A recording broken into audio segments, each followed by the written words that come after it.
professor in the operational research group in the Integrated Systems Engineering Department at The Ohio State University with a joint appointment in electrical and computer engineering. Before joining OSU in 2019, she was a postdoc researcher at Purdue University and Princeton University's Edge Lab. Before that, she was a postdoctoral research fellow at the University of Michigan, where she received her PhD degree in electrical engineering in 2016. Dr. Naghizadeh also received an MS degree in electrical engineering with a minor in microeconomics and an MS degree in mathematics, both from University of Michigan in 2013 and 2014, respectively, and a BSc in electrical engineering from Sharif University of Technology, Iran in 2010. Her research interests are in network economics, game theory, algorithmic economic, and reinforcement learning, with applications including cybersecurity and edge computing. She was a recipient of the Barber Scholarship in 2014 and a rising star in EECS in 2017. Thank you, Dr. Naghizadeh, for accepting our invitation. Looking forward to your talk. Thank you, Adi. Absolutely my pleasure. Thank you so much for having me and for your time. I am very excited to talk about some recent work that we have been doing together with my wonderful students, Yifan Yang and Yichao Liao, and our collaborator, Yang Liu at UC Santa Cruz. And the topic of today's talk is understanding on a broad level is understanding ethical issues that come up when we use algorithms to make decisions. Our particular focus is on understanding the effects of statistical data biases in our training data and how they translate into social biases exhibited by the algorithms, and also how can we remove these types of data biases in order to ultimately make more fair decisions. So it goes without saying, we all know this, that how much we are relying on artificially intelligent algorithms and data analytics in order to either fully automate the decisions that we make or at least to some extent guide human decision makers. And we love algorithms because they process vast amounts of data, they're less error prone than humans, they don't have personal vendettas and so on. So they're more reliable than humans from some aspects, but that doesn't at all mean that these algorithms cannot exhibit or amplify existing social biases. And this has been observed quite a bit, especially in critical situations in which we use algorithms to assist in decision-making. One of the most famous ones of this is an article by ProPublica a few years back, looked at an algorithmic software that is being used in US courts pretty widely in order to predict future criminal behavior and make decisions about parole, bail, the decisions about recidivism in general. And it was found that this algorithm was quite biased against Black defendants and also Hispanic defendants.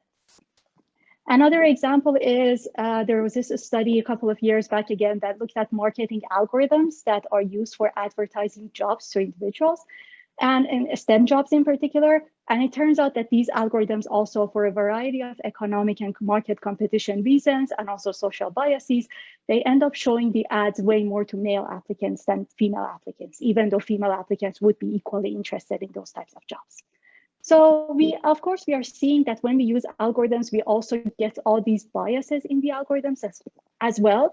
So the whole field of ethical algorithmic decision-making is looking at what are the sources of these algorithmic biases and how can we prevent them.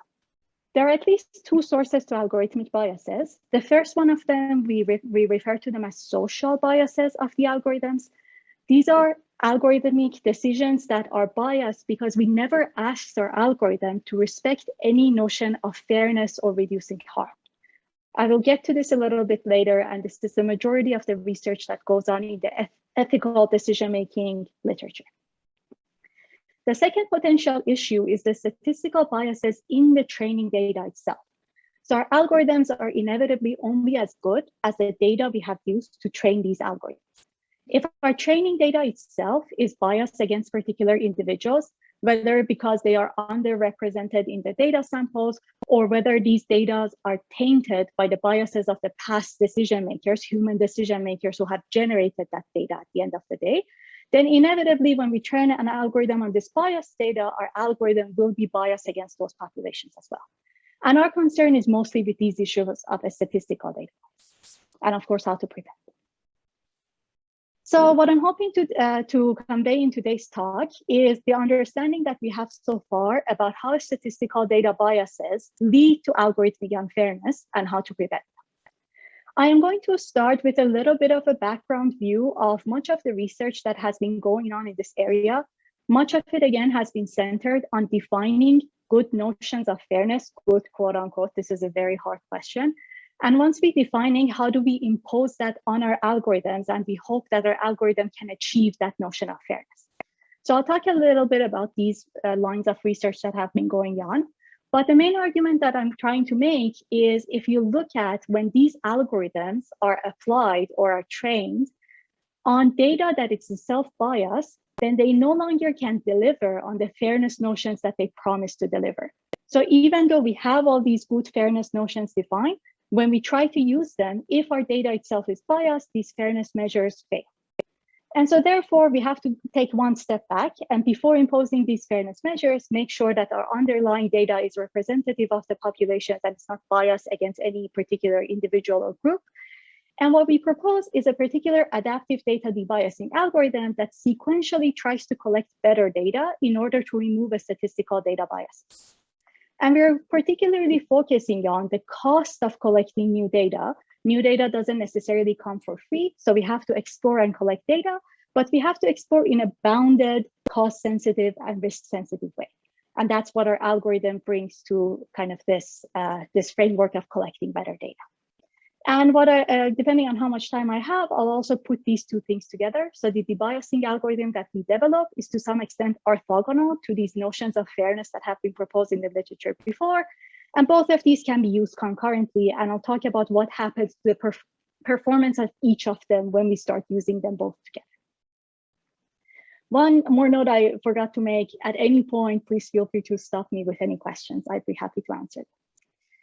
All right, so let's start with the setup of our problem. I'm calling this the preliminary setup because I'll add a couple of more elements to it to make it more specific to the problem that we address. But generally speaking, the problem we're trying to address is one of binary classification. So somebody shows up to your bank, you're deciding whether to extend a loan to them or not. There's a college applicant, will they get admitted or not, and so on.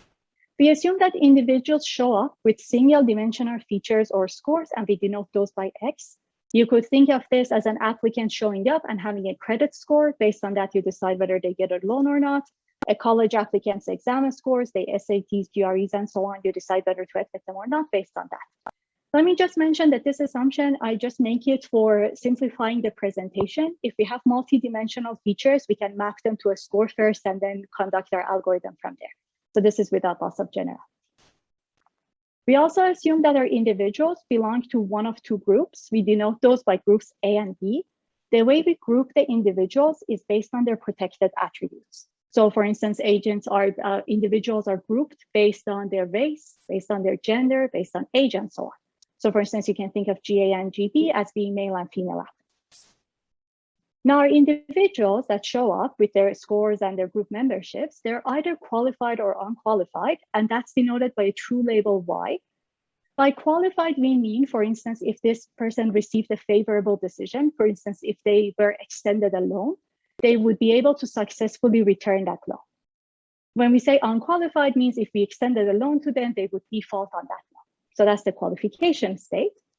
And what we are trying to do as the decision maker is to come up with a classifier that makes accept reject decisions with the hope of making decisions that do match the true underlying state of the individuals.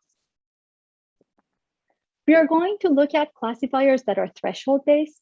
This is again without loss of generality. The threshold theta G means if an applicant from group G shows up and their score is above this threshold, I'm going to accept them. If it's below it, I'm going to reject. So let's say this is the credit score at which you would get a credit card or a loan. This is the exam score at which you would get admitted to college, and so on. So in order to state the problem of coming up with this classifier, I'm going to introduce one more notation. This is denoting the estimated feature label distribution of our individuals based on our current training data. And I'll keep referring back to this a couple of times. So what this is saying is I look at my training data, the scores of individuals from group G who have qualification of state Y follows a particular CDF or PDF. Here I'm not showing the PDF. So based on my training data, I have an estimate of how the feature labels of those individuals from that group is distributed. So what is our classifier trying to do? The classic notion of minimizing the errors, and it's trying to do this across both groups. So I set my classifier threshold. These are my feature label distributions based on my current data. So I look at my features. The people who usually are unqualified, this is the distribution of their features. The people who are qualified, this is the distribution of their features. I have that. I set a classifier threshold. This gives me the true positive, false negatives, true negative rates. And I'm trying to set this threshold in a way that I minimize the sum of my false negatives and false positives. So minimizing the errors. I am potentially picking the threshold for group A again to be different from group B. This doesn't have to be the case, but as we will see later, allowing the threshold to be different for different groups gives us way to achieve certain notions of fairness. So without any considerations for fairness, without any considerations for data biases and so on, this is the vanilla problem. I have a bunch of data. I'm trying to come up, sorry about that. I'm trying to come up with these classifiers that would minimize my errors. Now, what if I have fairness constraints? What if I believe that this algorithm can be unfair or cause harm to certain groups more than others? And in order to illustrate that, again, once I said the thing that I described about the algorithm that is minimizing my errors, that has no consideration for the potential disparities or the disparate impacts that I can cause between different groups. In order to illustrate that, I'm going to go back from that example from the introduction, the ProPublica article that talked about this particular algorithm called COMPAS that is widely used in US courts to make recidivism decisions. This algorithm was developed by a company called Northpointe. The input that this takes is data including the defendant's past criminal behavior, their residential stability, job, education history, and questions from a questionnaire that some of the previous defendants had filed out. And as output is giving you a risk score, this is the probability that that individual would be rearrested or recommit a crime. One thing I want to note here is that the input data to this algorithm actually never uses race explicitly, even though it ends up being discriminating against particular races. So just by omitting race, just by omitting a protected attribute from our data, we cannot get the algorithm to be fair to different groups. That's the first thing that is relatively easy to see. Now, what is our notion of unfairness here? The ProPublica article, the way they describe the unfairness of this algorithm, let me first say it in just like the English way of it, is COMPAS was misidentifying Black defendants as being high risk twice as more as it did white defendants. So reading this sentence, to many of us, this might already seem that this algorithm is causing more harm to Black defendants than is causing to white defendants. So this is already a notion of this algorithm being unfair. But when we want to ask our algorithm to be fair, we actually have to describe this in terms that our algorithm would understand. We have to quantify something like this. And a lot of the research in fairness in machine learning goes into quantifying good notions of fairness. So let me illustrate this a little bit more with a numerical example. Let's say this is the data that I initially have. The data shown here is I have two groups of defendants. I'm calling them group B and group A. Group A happens to be the advantage group, B is the disadvantage group. The y-axis shows the amount of data that I have on each group, and I have rated them as low or high risk. So for instance, this means I had 100 individuals total from group B who were rated as low risk. 80 of them did not get rearrested. It seems they were indeed low risk. 20 of them got rearrested. Similarly, let me do one more on the right end. I had 50 individuals from group A. They were rated as high risk. 10 of them actually did not commit a crime, so they were mistakenly rated as high risk, but 40 of them were rearrested. So this is kind of a toy example of what the data might look like. Now, what I want to say here is assume this data, you're naturally thinking of the application we did that I'm talking about. These rearrest rates are very much affected by the policing patterns that led to these rearrests. But for now, let's assume that there is no outside effect on the way this data is collected. Let's say this data is good. I just want to focus on the notion of fairness first. Now, if you look at this data, the argument that ProPublica was making is out of the 300 total people from group B that are in this data, 40 of them were mistakenly identified as high risk. That's a 13% rate. Whereas if you look at the advantage group, of the total 150 people in that group, 10 of them were mistakenly identified as high risk. And that's a 6.67%. So that means that I'm making false positive decisions at twice the rate on group A that I'm making on group B. The way this came to be is that our algorithm never looked at race. So it actually took all this data together, and its loss minimizing or error minimizing decision would be to make 50 wrong decisions on the 450 total data. That's an 11% rate. But as you can see, this harm or this wrong decision is distributed differently between the two groups. So that's one way of quantifying and defining the notion of fairness. You can already look at this data and think of all the other ways you could be quantifying the different harms, the different wrong decisions, right decisions, and so on for this population. And that's exactly what much of the literature on fairness in machine learning does, is trying to come up with good definitions of fairness that can be quantified and that can be given to our algorithms. So for instance, some of the common ones I've listed here, equalize odds says when you make decisions, minimize error, but make sure that you have the same true positive and false positive rate between your two groups. Equal opportunity says minimize error, but make sure you have the same true positive rates. We also have other ones that say conditioning on the outcome or conditioning on the group membership, make sure that the likelihood of positive decisions are the same. There are many, many such definitions. Putting it together, these types of definitions of fairness within our framework, this is what it would look like. So we still have the decision of minimizing our loss, minimizing false negative and false positive decisions. But now we're trying to do this while also satisfying a fairness constraint. So our objective is minimize loss, subject to a fairness constraint. And a lot of the fairness constraints that I showed before could be expressed in terms of the theta A, theta B, and potentially the underlying distributions. So for instance, if my fairness constraint is the same decision rule, which says for both of your groups, set the same thresholds for admission, same threshold for getting credit cards and so on, the constraint would just become theta A minus theta B. You're trying to set this to 0. If your constraint is to give equal opportunity to both groups, it means have the same true positive rate between your groups.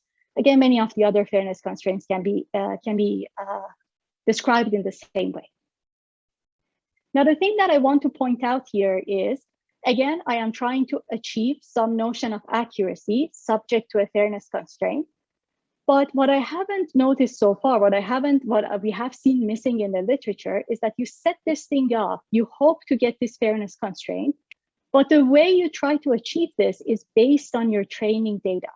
So whatever issues were in your training data to begin with lead to incorrect estimates of the underlying feature distributions that affects the objective of this optimization problem, what you assess as accuracy. And it also potentially affects the fairness constraint. The fairness constraints we're trying to impose is affected by the potential biases in our data. And these two things together can lead these fairness constraints to fail. And that's indeed what we observe when we look more closely at these fairness constraints. These fairness constraints were designed, let's say I'm equalizing true positive, false positive rate and all that. I am designing that, or I'm trying to impose that constraint, assuming that the underlying data is unbiased. But what if this is not true? Are the fairness constraints that are imposed on biased training data, are they any good? Will they succeed at delivering what they promised? To give you kind of a toy example here, again, let's say this is my feature label distributions based on my training data. So the x-axis here, let's say this is the credit score. In the past, I've observed people with this credit score typically default. People with these credit scores typically don't default and return their loans. So this is my training data. I am trying to find a classification threshold that would minimize some loss, potentially subject to some fairness constraint. And let's say this is the threshold I come up with. Anybody above here now gets a loan. But now actual people arrive at my algorithm. And let's say this time people are arriving with distributions that are different from the training data that I assume. So the blue distributions are the actual people who are showing up. The black distribution is my training data. Now the blue and black distributions, again, can be different for a variety of reasons. It might be that our data collection in the training phase suffered from any form of bias, so that could be a reason. Another reason is that distributions shift over time. So typical credit scores can be shifting over time.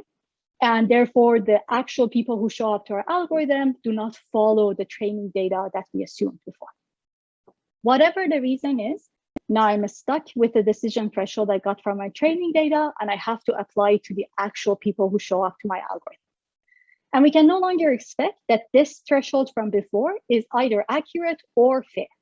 In fact, if I wanted to apply the same problem to my new data, this would be the threshold that I would have picked, potentially subject to a fairness constraint. But again, I'm stuck with the threshold that I got from my old data.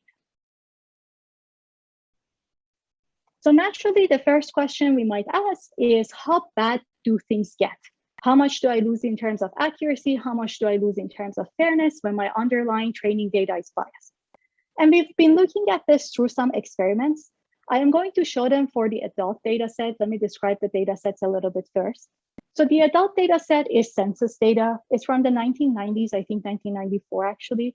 And what it includes as input is individuals' age, race, gender, their occupation, education, marital status, native country, and a couple of others. And the label that the individuals have is whether their annual income is more than 50K or less than 50K. The way we work with this data is think about it in the context of a loan application. So you look at the features of your individuals and you want to predict whether they make more than 50K or less than 50K, and that influences whether you extend a loan to them or mortgage and so on. The way we biased our training data, again, there are multiple ways of doing that. The way we adopted in this particular experiment is that we started flipping the labels of the applicants in the disadvantaged group. So this means that in this particular application, females happen to be the disadvantaged group. And we take the females in our training data and we randomly flip the labels between them, or only flip the labels of the female applicants who are qualified and we declare them as unqualified. Both of these are ways in which we could be biasing our training data. Regardless of which way we use, we saw similar trends. And here's what we observed. Let's first start by looking at the loss of accuracy. The x-axis here is showing the probability of flipping labels. Actually, sorry, this is wrong. This should be from 0 up to half. The x-axis here is not looking right. So I'm flipping the labels on my female applicants with probability 50%. I take label 0s, declare them label 1, label 1s, declare them label 0s on my training data. Of course, just because I'm biasing my training data, if you look at the dotted line here, I already have some loss in accuracy. But more interestingly, if I impose some fairness constraint, the loss in accuracy actually becomes more severe for certain fairness measures. So imposing a fairness measure on biased data sets makes us lose even more accuracy than we would normally without a fairness constraint. More interestingly, we impose fairness constraints because we hope they deliver some notion of fairness or equality between our populations. Actually, here now the x-axis is right. So I'm flipping the labels with some probability. The dotted line here is where these algorithms indeed deliver the fairness constraint that we ask them to deliver. The bigger this thing is, the bigger is our fairness gap. And as you can see, for multiple of these fairness measures, initially they're pretty successful at achieving, when the training data is not noisy, they're successful at achieving the fairness guarantees that they promise. But as soon as the data becomes noisy, they stop performing the way they promise. So they think they are achieving that notion of fairness, but because they were trained on biased data sets, when it comes time to testing, they don't perform as promised. We also conducted similar experiments on the COMPAS data set. Again, this is the data set about predicting risk of reoffending if an individual is released, let's say, on parole, on bail, and so on. And again, we saw similar effects. So imposing fairness constraints both make you lose accuracy and also make your fairness constraints stop delivering on what they promise. So as the level of noise increases, some of these get progressively worse. So these types of experiments are verifying that once we impose these existing fairness constraints on biased training data, they cease to perform or deliver on what they promise. They make us lose both accuracy and they make us lose fairness. So this motivates us to look into how can we remove a statistical data biases from the data. Let me pause here if there are any questions.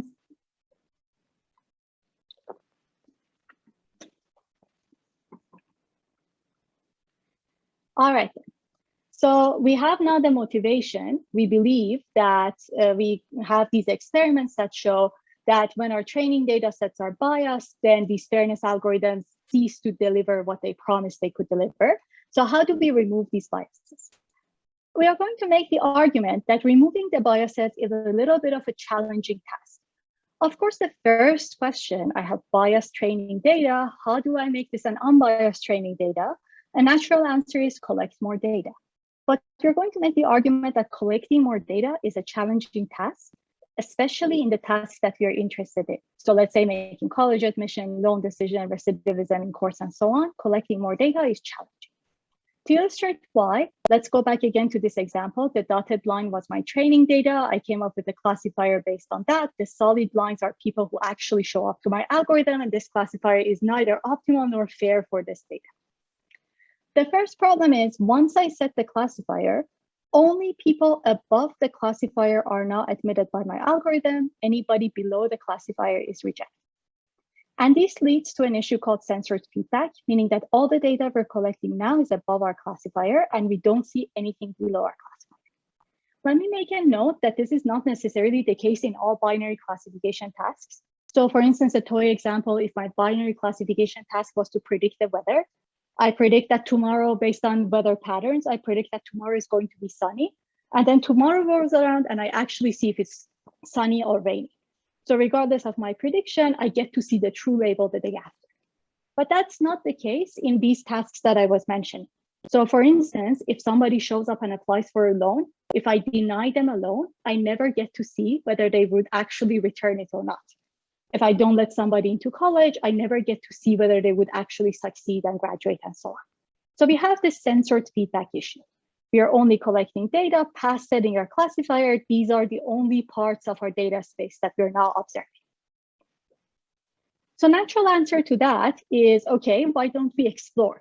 Why, knowing that we're not seeing any data here, why don't we sometimes go against the decisions of our classifier and sometimes actually admit people who would otherwise be rejected? And the challenge with that is that exploration is costly. Yes, I can let somebody who doesn't have the high enough scores, or let's say their SATs or GREs, yes, I can admit them, but I am running a risk because I am admitting them and maybe they will not perform as well. I spent resources on them, but maybe they were not ready to come to college and their grades were actually an indicator of that. Or in extending loans, maybe I relax my credit score limit and I say, okay, if you're less than this, I may still extend the loan to you. Again, this is costly because if they don't return the loan, I lose money. So our feedback is censored. We don't see data other than this. We want to explore, but exploration is costly. How do we handle these two challenges? So now I'm going to make our problem setup more specific. This is a binary classification problem, but specifically binary classification problems in which we have censored and costly feedback.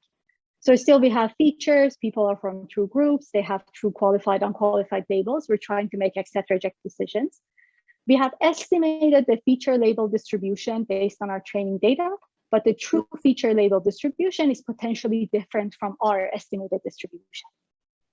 We make a simplifying assumption here. This is very common in the multi-arm bandit literature where we look at the exploration exploitation trade-offs.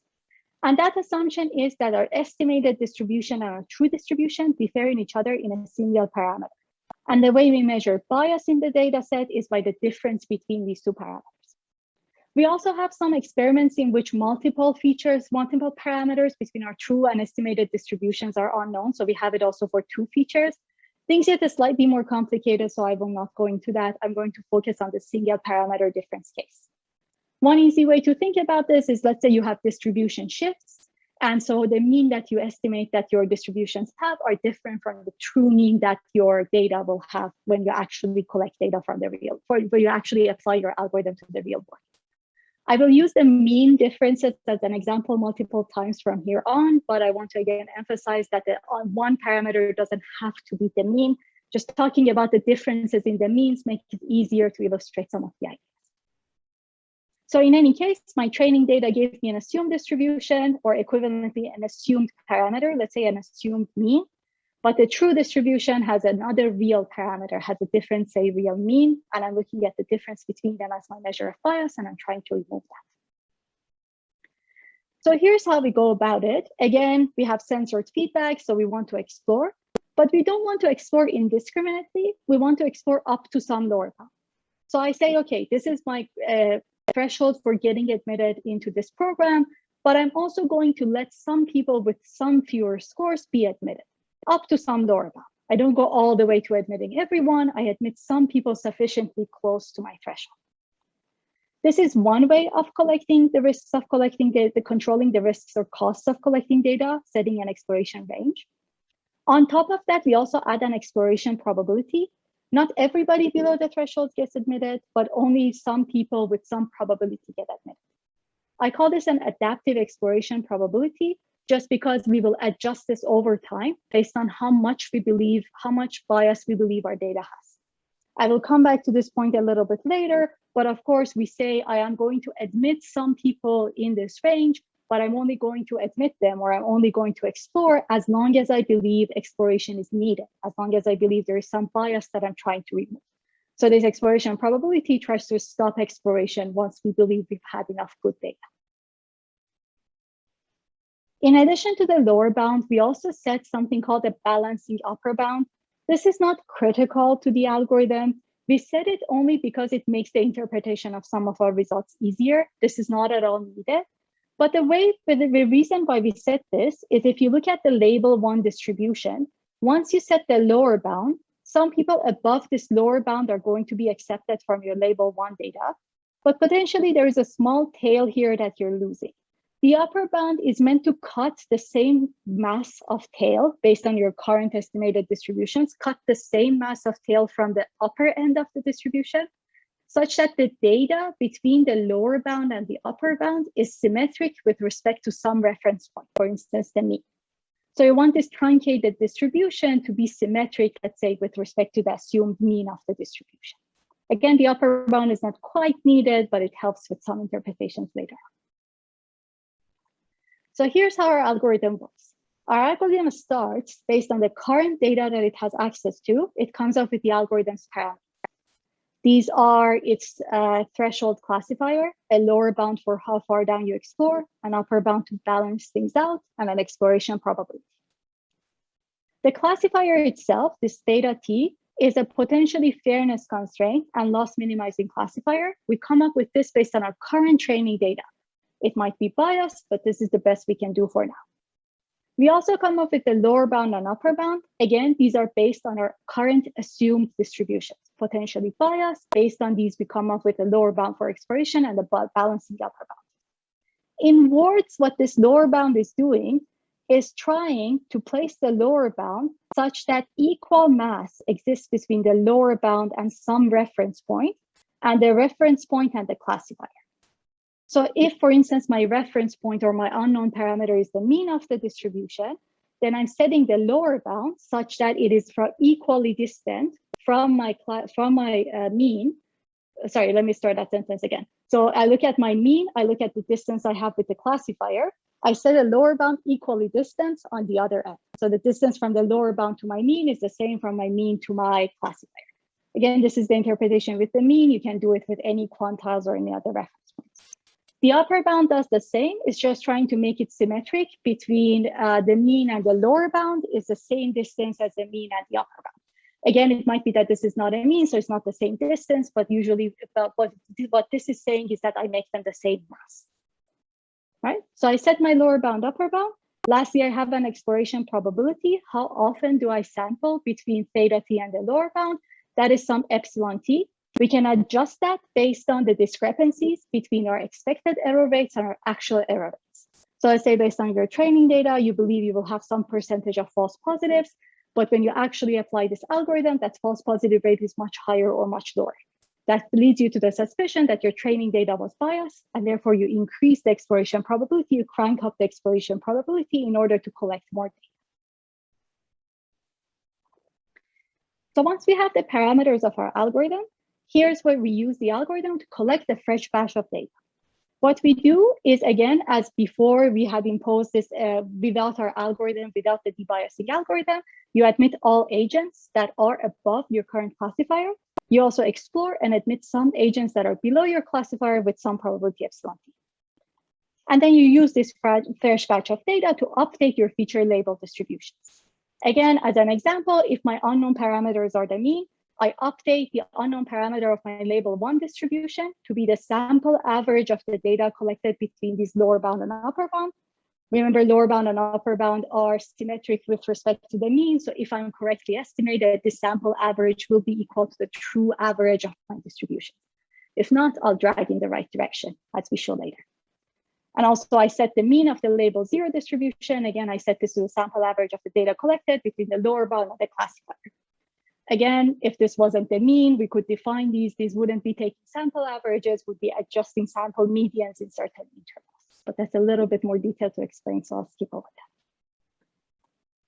Now we have our full algorithm. We have updated our parameters. We go back to the top for our new parameter, for our new underlying feature label distributions, or given our new training data.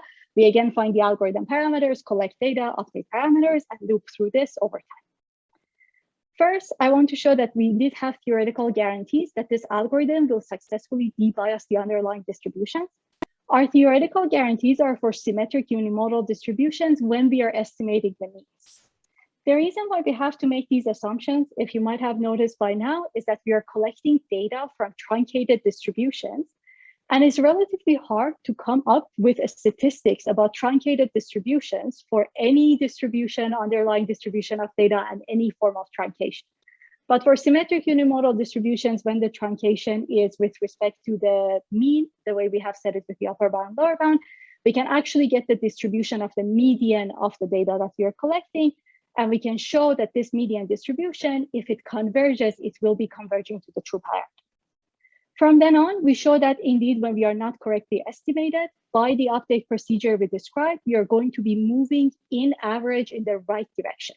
So if we are initially overestimated, we will decrease the expected value with our new samples. If you're underestimated, we will increase it.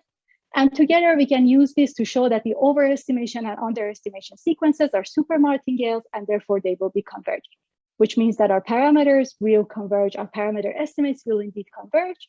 By part A, we know that the unique convergence point is the correct parameters.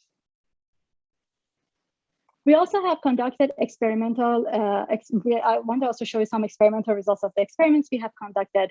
The theoretical analysis that we had was for symmetric unimodal distributions, but in our experiment results, we have removed that assumption. So for instance, you're seeing here, if our underlying distributions were beta distributed, we would indeed apply our algorithm and successfully debias the estimates. So our algorithm does work outside of the assumptions of our theoretical experiments, but we are still working on hopefully completing proofs for the most general cases as well. We also applied our algorithm to the real adult data set.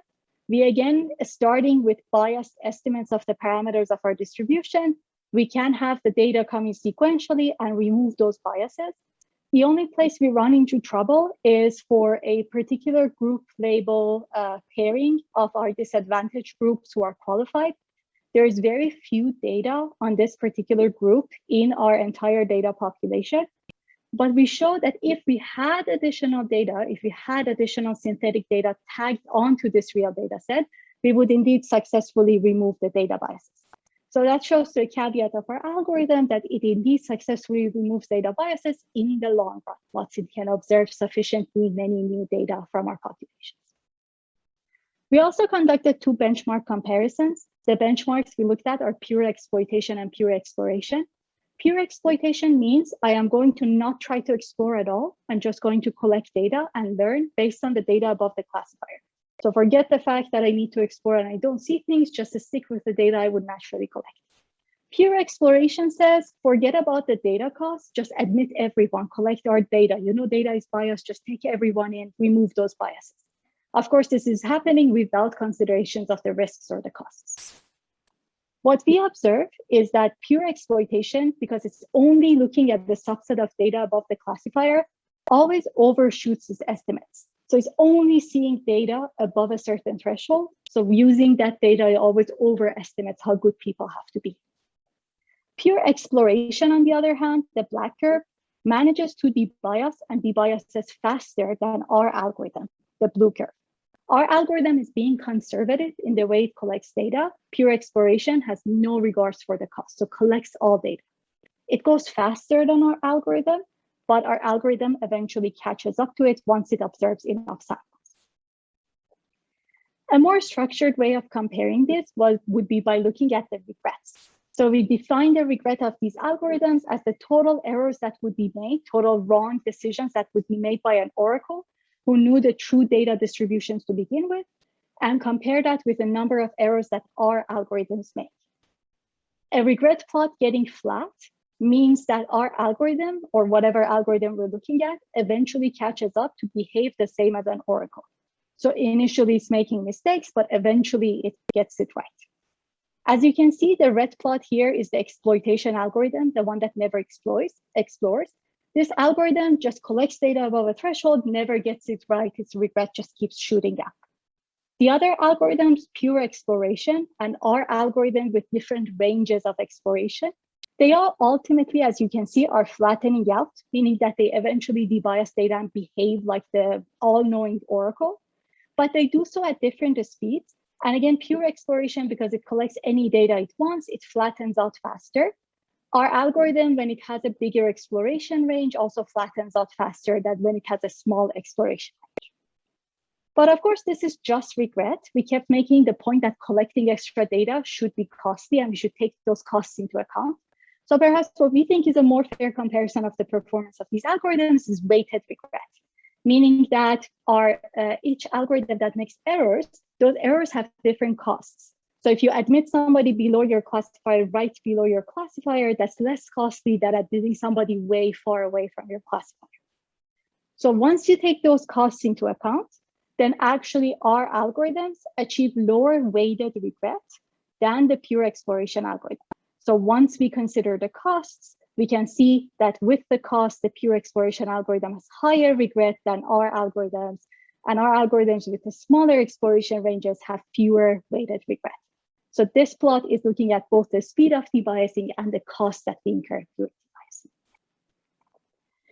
I also want to briefly mention what happens when we take our debiasing algorithm and using together with the fairness constraints that I started by talking about. So those equalizing true positive, equalizing false positive rates, and so on. You can combine those, use them at the same time as you're using our adaptive debiasing algorithm. What turns out is that depending on how those fairness constraints change the classifier threshold, our debiasing algorithm might get slower or might get faster. Intuitively, if I want to describe it, this is what happens. If we impose a fairness constraint and that moves up the threshold of the classifier on a particular group, it means that we are selecting fewer individuals from that group after we introduce the fairness constraint. Then our algorithm actually explores more to kind of compensate for the lost samples for that population. What ends up happening, this is again just an illustration numerically.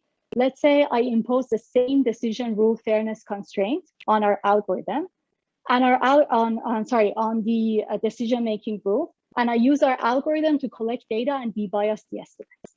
The red curve show what happens without a fairness constraint. Without a fairness constraint, the blue curve is the speed of debiasing with the fairness constraint. As you can see, after I impose the same decision rule fairness constraint, our debiasing algorithm becomes slower on group A, which is the advantage group, but becomes faster on group B, which is the disadvantage group. So this is kind of saying when I both use the fairness constraint and our algorithm becomes more effective at removing biases from the estimates of the disadvantaged group and becomes less effective at removing biases for the estimates of an advantage group. That might, depending on the context, seem like actually a good trade-off. So maybe I care about debiasing estimates on the disadvantaged group to make better decisions for them faster, but not as much on the advantage group. So I'm going to stop here.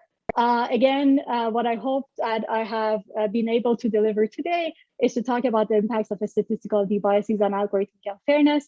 Again, much of the research we've seen has been focusing on defining fairness, but when we define fairness without accounting for statistical data biases, we see that we cannot actually achieve those intended fairness constraints.